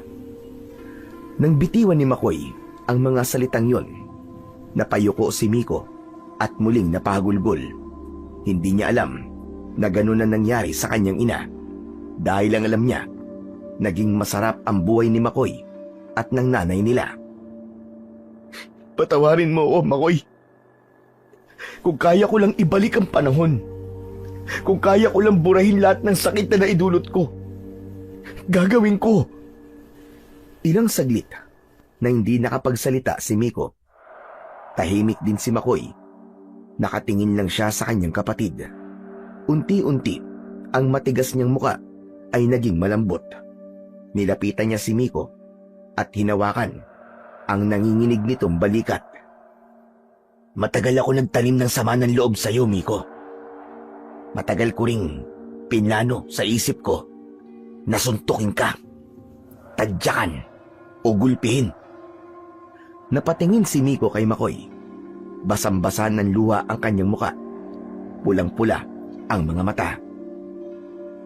Sige lang, Makoy. Kung kailangan mo akong suntukin, gawin mo. Kung makakatulong ba yun para gumaan ang loob mo, tatanggapin ko. Sige, suntukin mo ako. Gulpihin mo ako. Umiling si Makoy. Nilapitan niya si Miko. Tinapik ang balikat nito. Mahina sa una, hanggang sa tuluyang niyakap ang kanyang kakambal. Hindi na yun ang kailangan ko. Ayoko na ng gulo. Matagal na akong pagod sa galit, sa sama ng loob. Ang kailangan ko ngayon, ikaw, Tol. Totoo ba? Oo. Gusto ko na magkaayos tayong dalawa. Wala na tayong mga magulang. Tayo na lang ang meron sa isa't isa. Niyakap ni Miko si Makoy. Hindi siya makapaniwalang magkakaayos pa silang dalawang magkapatid. Salamat, Makoy, ha? Salamat talaga. Salamat. O, tana. Huwag ka nang umiyak. Matatanda na tayo para dyan. Siya nga pala. Gusto kong malaman ng lahat ng detalye. Kung paano at bakit nangyari ang lahat ng to. At higit sa lahat, gusto kong makilala ang kalaban natin. Kalaban natin? Teka, anong ibig mo sabihin? Oh, ba't ganyan ang reaksyon mo? Bakit? Wala ka bang balak bigyan ng hustisya ang pagkamatay ni tatay?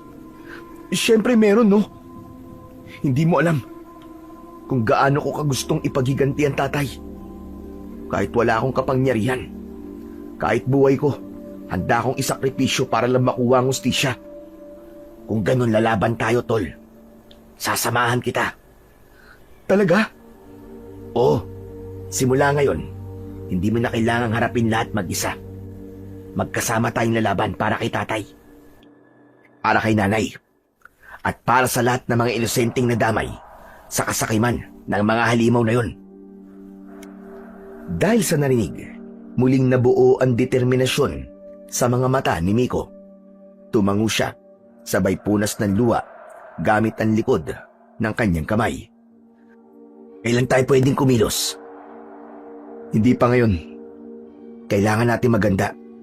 Tulad ng palaging sinasabi ni tatay, hindi pwedeng magpadalos-dalos. Kailangan natin ng solidong plano para mapatahimik na ng tuluyan ng mga aswang na yon. Tama ka, Tol. Sige, pag-usapan natin yan. Tumango si Miko, sabay tingin sa mutya na nakasukbit sa kanyang leeg. Bagya itong lumiwanag na labis niyang ipinagtaka. Umuwi na muna tayo. Doon tayo mag-usap ng mabuti. Umuwi na nga ang dalawa. Pagkabukas ng pinto, kagad nilang naramdaman ang malamig na hanging sumalubong sa kanila. Hindi ko akalaing babalik pa ako rito. Kaya nga ako man.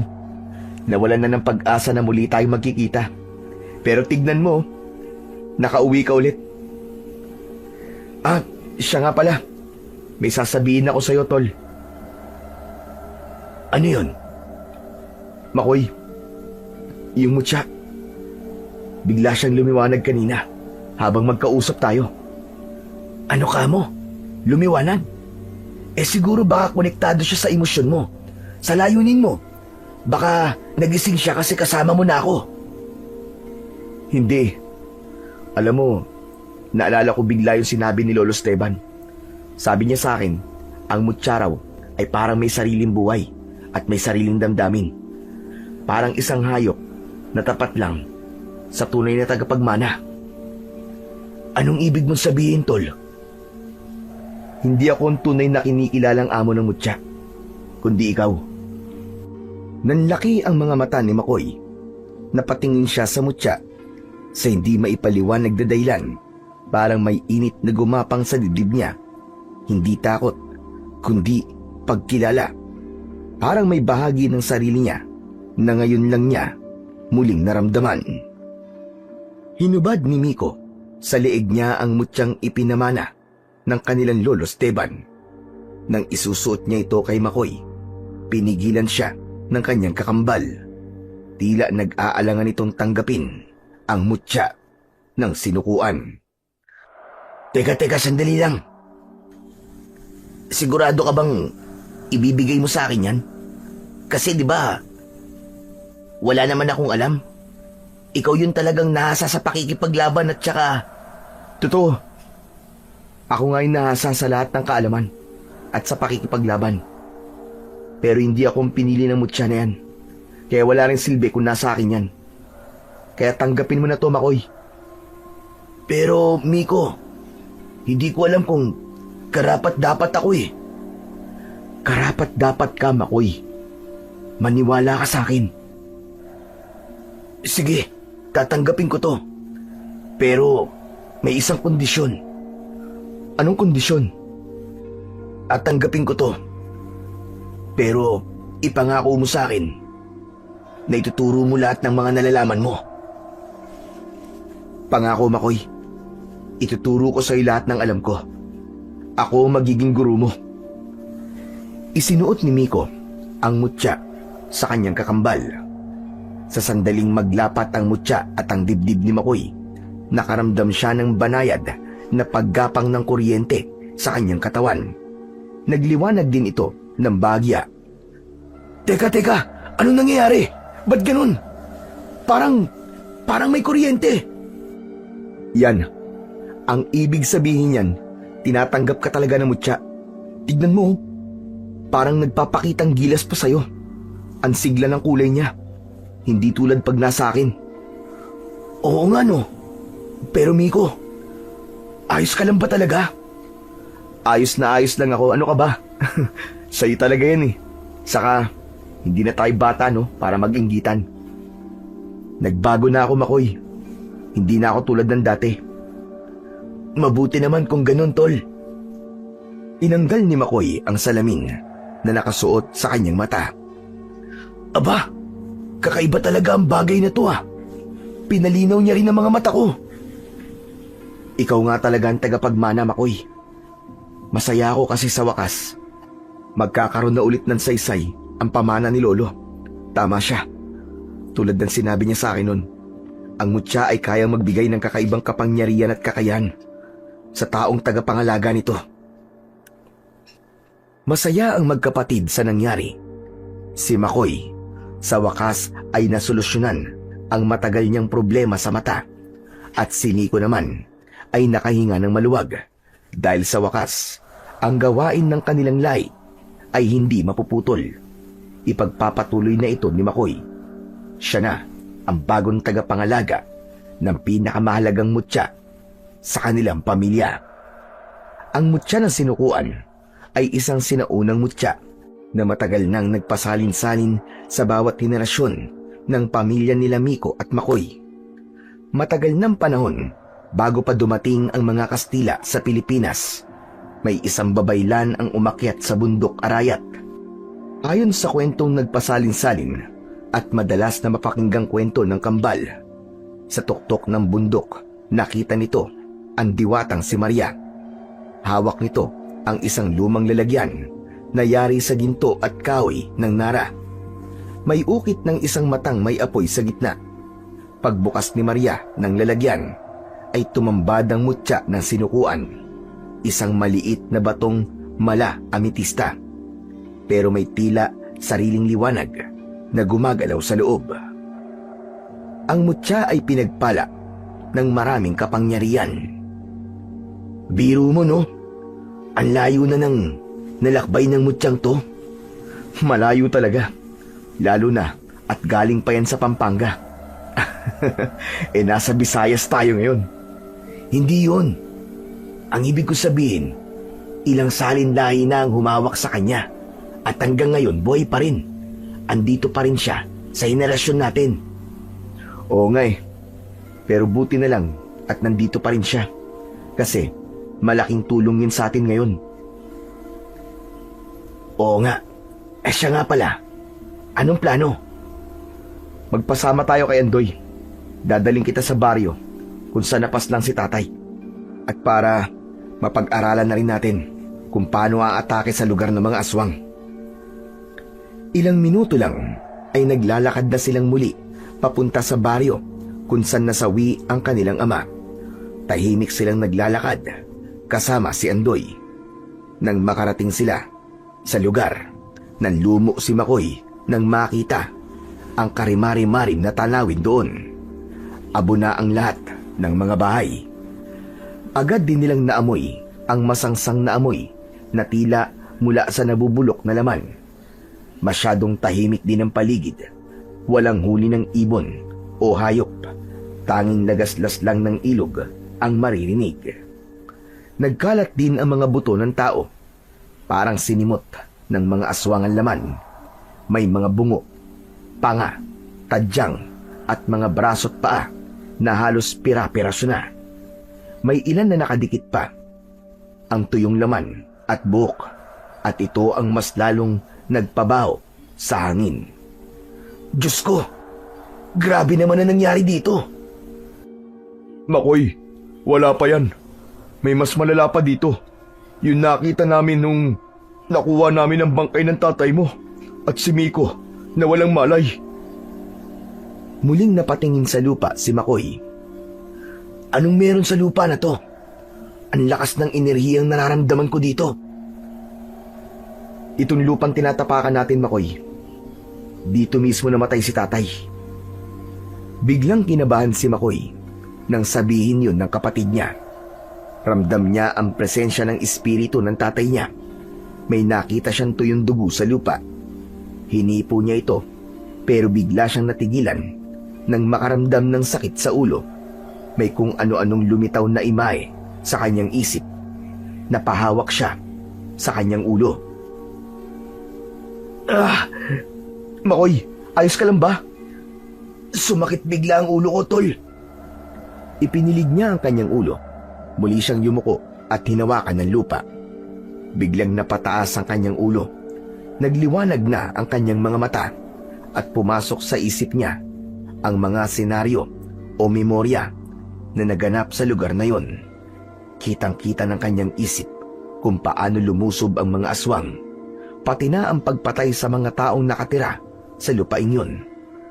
Sunod na eksenang nakita niya sa kanyang isip ay ang paglaban ni Miko at Mang Lucio sa grupo ng mga aswang hanggang sa mapaslang ang kanyang ama.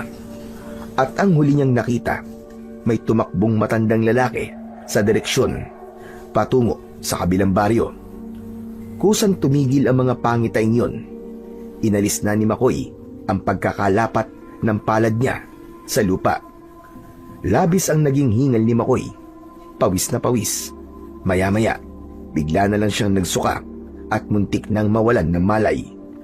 Mabilis siyang inilalayan ng dalawang kasama. Nang may masmasan, doon lang ito nakausap ng matino. Anong nangyari sa'yo? Ipinakita sa akin ng mutsyag ang nangyari sa inyo. Parang nandun ako mismo, Miko. Ang sakit. Ang sakit makita si tatay na naghihirap. Nakita mo? Kung ganun, may kapangyarihan din ang mutya na yan na makitang nakaraan. Posible, tol.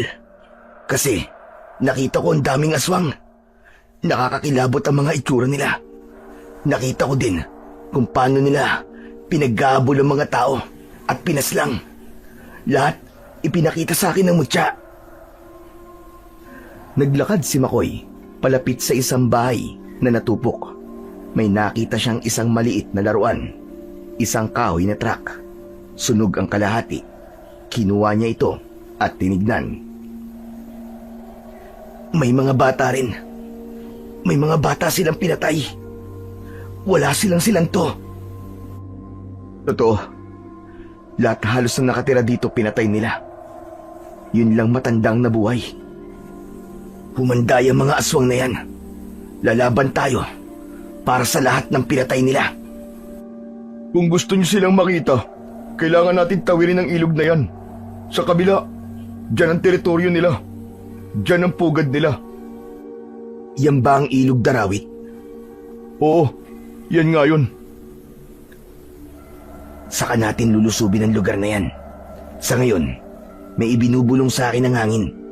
May kailangan tayong mahanap. Ano ka mo, tol? Mahanap? Sino?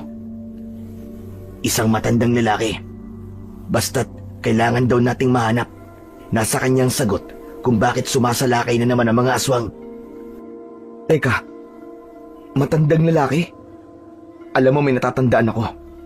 Bago ako mawala ng malay nun, may nakita akong isang matandang lalaki na nakatago sa puno. Parang nagmamanman. Tandang-tanda ko yun. Oo, naroon siya nung pinaslang si tatay. Pero wala siyang ginawa. Nagtago lang siya at tumakbo. Kung ganun, saan natin siya hanapin, tol? Alam ko kung saan. Ipinakita na sa akin ng mutya. Saan daw? Sa kabilang baryo. Dun, sa dulo ng ilog Darawit. Ano pang hinihintay natin? Tara na! Matapos ang halos isang oras na lakaran, sa wakas ay narating nila ang isang baryo. Tulad sa ibang baryo na nadaanan nila, tahimik din ang buong paligid. Ang mga bahay gawa sa lumang kahoy at pawid. May ilan na halos gumuho na dahil sa kapabayaan. Samantalang ang iba naman ay may mga palatandaan ng pagkukumpuni gamit ang sari-saring materyales, tela, sako at yero. May mga nakita silang lumang kampana na nakasabit sa puno. Ang kalawang nito ay tila patunay na matagal na itong hindi pinapatunog. Parang hindi na tinitirhan tong lugar na to Mali ka dyan, Makoy. May mga residente pa dito, pero konti na lang. Yung iba kasi, pinili na lang na lumayo dahil sa takot. Muling inilibot ni Makoy ang kanyang paningin na tila may hinahanap. Maya-maya pa ay itinuon niya ang paningin sa isang lumang bahay. Diyan, nandyan yung matanda. Sigurado ka ba? Nakakatakot naman ang bahay na yan. Tignan natin kung talagang di nagsisinungaling ang mutya. Lumapit sila sa bahay. Nang nasa tapat na sila ng bahay, napahinto sila. Teka, nakita niyo ba yon? Sa may bintana ng bahay kubo Sa pagitan ng mga sirang kawayan ay may saglit na sumilip, pero mabilis ding naglaho. Oh, nakita ko! Dumiretso sila sa paglalakad. Dahan-dahan nilang binuksan ang pinto. Ang mutya sa leeg ni Makoy ay bahagyang nagliwanag. Tila ba nagsasabi sa kanilang sila ay magpatuloy. Pumasok sila sa loob ng lumang bahay at nakita nila sa loob ang isang matandang lalaki. Nasa isang sulok ito ng bahay, nakaupo sa isang lumang banig. Payat ang lalaki at mapuputi na ang buhok. Tahimik lang siyang nakatingin sa kanila. Wala siyang sinasabi, pero parang alam na niyang darating sila. Lumapit si Makoy at kahit may bahid ng kaba, lumuhod siya sa harap ng matanda. Itinuro ka sa akin ng mutya. Anong kinalaman mo sa mga nangyayari dito? Dahan-dahang ibinaling ng matandang lalaki ang kanyang ulo kay Makoy at napasinghap ito. Bakit niyo tinatanong sa akin yan? Sino ba kayo? Sagutin mo na lang ang tanong ko. Hindi kami magtatagal dito. Wala. Wala naman akong ginagawang mali. Wala akong kasalanan. Hindi kami nagpunta dito para manggulo, Tatang. Nandito kami para makipag-usap ng maayos. Ano ang kinalaman mo sa mga kaguluhang nangyayari? Alam mo bang namatay ang tatay ko dahil sa gulong ito? Nanatiling tikom ang bibig ng matandang lalaki. Tinignan lang sila nito mula ulo hanggang paa.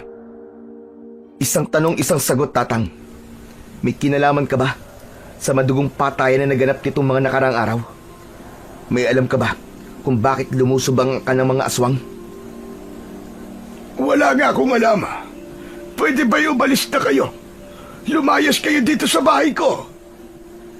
Mabilis na hinawakan ni Makoy ang matandang lalaki. Nagliwanag ang katawan ng binata. Halos manginig ang katawan ng matandang lalaki nang makita si Makoy sa ganung anyo. Hindi mo naman kailangan sumagot dahil yung kapatid ko, malalaman niya maski hindi ka magsalita. Kaso may kapalit. Mamamatay ka, Tatang. Kaya nga pinagsasalita ka na namin kaso ayaw mo. Kaya wala na kaming pagpipilian. Huwag! Huwag niyo akong patayin! Sasabihin ko na, sige na! Sasabihin ko na ang lahat ng nalalaman ko! Binitiwan ni Makoy ang matandang lalaki at naupo sa tabi nito. Ganon din ang ginawa ni Miko at Andoy. May kinalaman ako sa mga nangyayaring kaguluhan. Ginagawa ko lang naman to kasi gusto kong magiganti. Gusto kong makuha ang hustisya sa mga anak ko at sa asawa ko na pinatay ng mga aswang. Akalain mo, sa ilang piraso lang ng prutas, buhay ang naging kapalit. Ano ka mo? Ikaw? Ikaw yung kinikwento ni tatay na lalaking dayo nun? Yung sumaway sa kasunduan na bawal tumawid sa kanya-kanyang teritoryo? Ako nga yun. Pagkatapos ng insidenteng yon, nanahimik ako. Sumunod ako sa kasunduan. Pero sa paglipas ng panahon, napagtanto ko na hindi pala ganun kadali ang makalimot. Isang gabi, may nakita akong pag-alagalang aswang dito. Pinatay ko siya. Yun na ulit ang simula. Nabuhay ulit ang kagustuhan kong makapaghiganti. Minsan tumatawid ako sa ilog para pumatay ng aswang ng tahimik. Ano ka mo? Nagigiganti ka ng tahimik? Naririnig mo ba ang sarili mo, Tatang? Ilang inosente lang namatay dahil dyan sa ginagawa mo. Bakit ang hirap sa'yo sumunod na lang? Pasaway ka nun. Pasaway ka pa rin hanggang ngayon. Pasaway? At sa tingin niyo ba, sumusunod ang mga aswang na yon sa kasunduan? Hindi! Dahil sa tuwing sumasapit ang bilog na buwan, lahat sila tumatawid ng ilog, papunta sa mga baryo, at tahimik na naghahasik ng lagim. Alam ko yon, dahil nakita ko sila. Traidor sila. Hindi sila dapat na pagkatiwalaan. Nagkatinginan ang kambal. Naunawaan na nila ang punto ng matanda. Nawala ang galit nila dito at mas nanaig ang kanilang paniniwala na mas dapat ngang managot ang mga aswang. Naiintindihan ka na namin ngayon, Tatang. Huwag ho kayo mag-alala. Hindi namin nahayaan na magpatuloy pa ang lagim na to. Tama ang kapatid ko. Lilinisin namin ang lugar na to at pananagutin sila sa kanilang mga naging kasalanan. Kayong dalawa, Kaming tatlo. Kaming tatlo, Tatang. kayong tatlo. At sa palagay nyo, kaya nyo silang harapin? Madami sila. Mababangis. Hindi ba kayo natatakot? Nasamin po ang kinatatakutan nilang mutya ng sinakuan. Wala kaming dapat na ipag-alala. Kung talagang desidido kayo, sasama ako. Hindi ko na rin kayang mag-isa. Kung totoo nga nasa inyo ang mutya na sinukuan, baka may pag-asa nga tayong matigil na ang kasamaan nila at mapuksa silang lahat. Abay, ayos yan ah. Mas malakas na ang puwersa natin kapag sama-sama tayo. Ayos. May kasama na tayo. Astig. Sandaling namayani ang katahimikan sa loob ng bahay. Ang bawat isa sa loob ay gumaan ng konti ang pakiramdam. Tahimik lang si Makoy. Alam niyang tama ang desisyon nila. Si Miko naman ay nakampante na rin. At si Andoy hindi maitago ang tuwa. Masaya siya na may nadagdag na kakampi. Si Makoy ang bumasag sa katahimikan. Kailan tayo susugod? Pinakamabuti ang unang gabi ng pagbilog ng buwan. Unang gabi ng pagbilog ng buwan? Sigurado ba kayo, Tatang? Hindi ba't yun ang araw na gutom sila at tayok sa laman? Hindi ba mas maigi kung sa araw sila salakayin? Mas madali silang masilo kapag gutom sila. Saka hindi sila makakapag-isip ng maayos kapag gutom at nauuhaw sila. Ganun pala yun. Ganun yon. At napatunayan ko na yan sa ilang gabi na hinahunting ko sila. Para lang tayong mangangaso ng hayop. Magtiwala kayo sa akin. Sige po, Tatang. Magkita tayo ulit sa unang gabi ng bilog na buwan. Doon, sa baryo kung saan napaslang ang tatay namin. Doon sa mismong puno kung saan ka nagtatago nung gabing yon. Sige, pupunta ko ron. Asahan niyo ko. Tumango si Miko at pagkatapos ay nagpaalam na sila sa matandang lalaki. Umalis na silang tatlo at tahimik na naglakad pauwi. Pagdating nila sa kanilang bahay, agad na nagsimula ang kambal sa kanilang paghahanda. Hindi na sila nagsayang ng oras. Makoy, alam kong makapangyarihan ang mutya na hawak mo. Pero may sinabi sa akin si Lolo nun. Mas mapapalakas mo pa raw ang kapangyarihan mo kapag pinagsanib mo ang lakas ng orasyon at ang mutya. Kaya makinig ka. Dapat makabisado mo na ang orasyon para magamit mo ng tama. Kinuha ni Miko mula sa baul ng ama ang isang lumang aklat. Hulay kayo manggi ang pabalat nito. Binuksan niya ito at pinakita kay Makoy ang ilang pahina. Teka, paano ko mababasa to? Hindi ko maintindihan kung ano ang mga nakasulat. Akong bahala, Tol. Huwag ka mag-alala. Ipapaliwanag ko lahat ng laman nito. Sinimulang basahin ni Miko ang aklat. Tahimik na nakikinig lang si Makoy at Andoy. Sinubukan itong unawain ng dalawa. Ngunit hindi nila ito talagang maunawaan. Oh, ba't naman ganyan ang mga mukha nyo? Pambira naman kasi ang binabasa mo eh. Parang sinaunang tao yung salita eh. Hindi ko maintindihan. O siya, sasabihin ko na kung anong ibig sabihin ng binasa ko. Ipinaliwanag nga sa kanila ni Miko ang kahulugan ng bawat salita. Doon, unti-unting nagliwanag ang muka ng dalawa.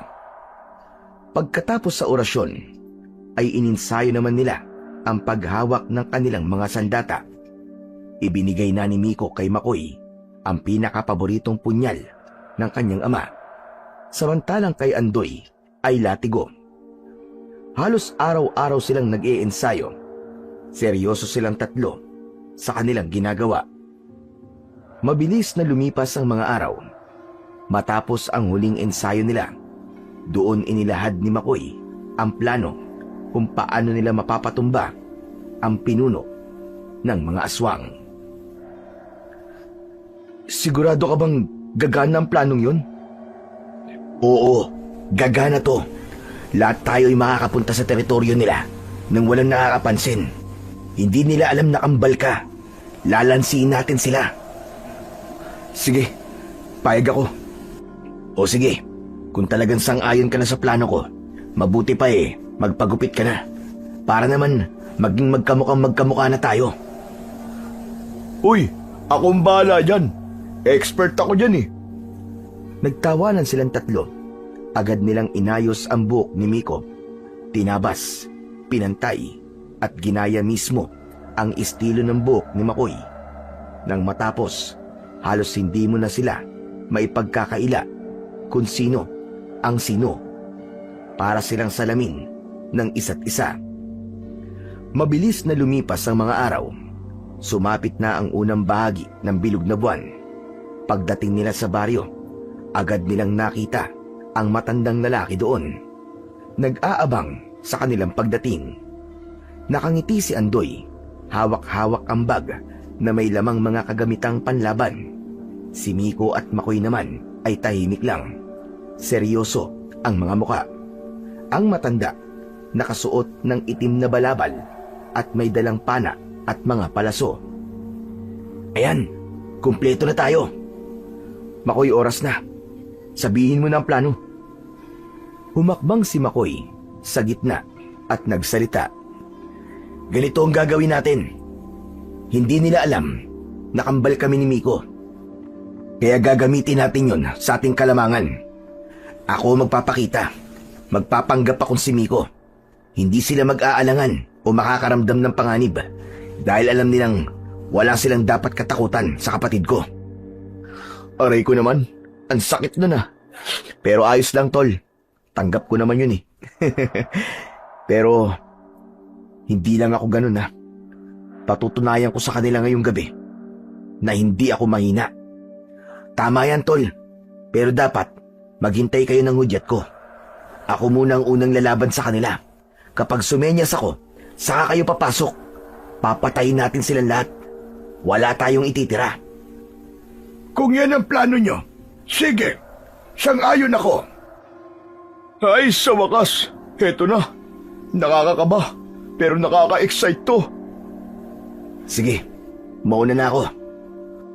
Tumingin si Miko sa kakambal niya, saka tumango. Mag-iingat ka, tol. Huwag kang papakampante ha. Mababangis ang mga nilalang na yan. Alam ko yun, tol. Pero huwag ka mag-alala. Hindi rin naman ako basta-basta eh. Pagkatapos nun, naunang lumusong sa ilog si Makoy. Lumangoy siya, patungo sa kabilang pampang. Sa likuran, naiwan sina Miko, Andoy, at ang matandang lalaki sa may damuhan. Nakaluhod at nakahanda. Hawak-hawak ang kanilang mga sandata at nakatutok ang paningin sa kinaroroonan ng kasama. Samantala, sa pagtapak pa lang ni Makoy sa kabilang pampang, agad na niyang naramdaman ang kakaibang lamig. Maliwanag ang paligid dahil sa ilaw ng bilog na buwan. Nagsimula siyang maglakad sa tabing ilog. Biglang may malakas na ihip ng hangin ang dumaan sa itaas niya. Hindi niya ito tinignan. Patay mali lang siya, pero alam niyang may nakasunod sa kanya. Nagsisimula na ang mga nilalang na palibutan sila.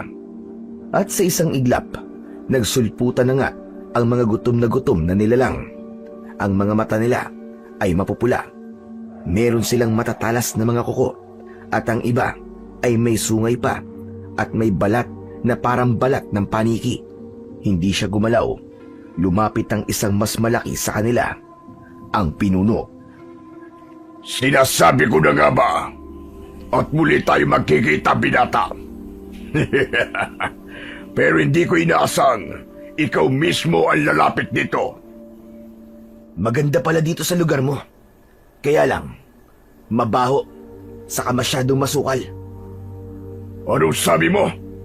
Binabastos mo ba ang lugar namin? Nagsasabi lang naman ako ng totoo eh. Tumawa ang pinuno. Malalim, malagim. Kasunod nun ay nagtawanan na rin ang iba pang mga aswang. Ngunit pinahinto sila ng pinuno nila nang makita niyang di nagbabago ang ekspresyon sa mukha ng binata. Hindi nito nakita ang mukha nito dati na puno ng takot. Napatitig tuloy rito ang pinuno at nagtaka sa ikinikilos ng binatang nasa harap niya. Patayin niyo na siya! Agad na kumilos ang mga aswang. Lumapit sila kay Makoy, ngunit hindi nila inaasahan ang sumunod na nangyari. Biglang may inilabas ito sa kanyang leeg. Maliwanag ito at nakakasilaw. Halos hindi nila matignan si Makoy. Nang humupa ang liwanag ng mutya, napatitig muli sa kanya ang pinuno ng mga aswang. Mukhang nag-ensayo ka ng mabuti at mukhang may bisa na ngayon ang mutya. Kung sana ginamit mo na yan nun, hindi sana buhay pa ang tatay mo. Hindi pa naman huli ang lahat eh, para magamit ko to sa laban sa inyo. Ano sabi mo? Pues, ibibigay ko sa iyo ang hiling mo. Mga kasama, patayin ang kutong lupa na to. Ngayon na! Biglang sumugod ang tatlong aswang. Mabilis at sabay-sabay. Nakausli ang mga habang kuko. Handang sumagpang. Pero hindi natinag si Makoy. Sa isang iglap, hinugot niya ang punyal ng kanyang ama. Mabilis niyang nahiwa ang leeg ng unang aswang. Tumalsik ang kulay itim at malansang dugo. Bumagsak ito sa lupa. Umagapang ang dugo nito sa lupa. Parang asidong sumusunog sa mga damo. Ang pangalawa ay sumugod mula sa kanan. Umuungol. May mga pakpak na parang paniki. Umigkas si Makoy paharap. Umikot ang katawan at tumusok ng paharap. Diretso sa dibdib. Tumili ang halimaw bago ito nangisay at nalugmok sa lupa. Ang pangatlo'y sumunggab mula sa itaas, pero mabilis na umilag si Makoy. Gumulong siya sa lupa, saka umikot at sinaksak sa tagiliran ang aswang. Teka, ano nangyari? Paano mo nagawa yun? Isa ka lamang lampa! Yun ang alam mo, hunghang! Nag-aapoy ang mga mata ng pinuno sa galit. Tinadyakan nito ang bangkay ng isa sa mga aswang na umalulong ng malakas. Sa isang iglap, nagsilabasan mula sa kung saan-saan ang mas marami pang aswang. Iba-iba ang anyo nila, pero lahat ay nakakakilabot. Pinalibutan nilang muli si Makoy, pero hindi nagpakita ng anumang takot ang binata. Sa halip, itinaas niya ang kamay, hawak ang mutya. Mula sa damuhan, nakita ng tatlo ang senyas. Napangiti si Miko. Ayan na, kumilos na tayo! Maingat silang pumunta sa tabi ng ilog at halos sabay-sabay na lumusong sa tubig. Ingat na ingat para hindi makalika ng ingay. Ang atensyon ng lahat ng aswang sa pagkakataong yun ay nakatuon lamang kay Makoy. Pero hindi pa rin sila nagpakampante. Maingat ang kanilang mga galaw. Habang papunta sila sa kabilang pampang, sumugod na ang mga bagong dating na aswang kay Makoy. Patuloy na nakipaglaban ng mag-isa ang binata. Natatamaan siya minsan ng mga matatalas na kuko, pero agad din itong humihilom sa tulong ng makapangyarihang mutya. Isang aswang ang papasugod sa kanya mula sa likod, pero bago ito makalapit kay Makoy, tumama ang isang palaso direkta sa ulo nito. Napalingon si Makoy. Nakita niya ang matandang lalaki na may hawak na pana. Nanlaki ang mga mata ng pinuno ng mga aswang nang makita ang mga bagong dating nakakampi ni Makoy. Pero ang tingin nito mas nakatuon sa matandang lalaki. Mas lalo itong nagalit, mas lalong naulol sa kanyang mga nakita. Nakilala niya kasi ang matandang lalaki. Samantala si Andoy ay tumalon mula sa puno at tinadyakan ng isang aswang sa batok.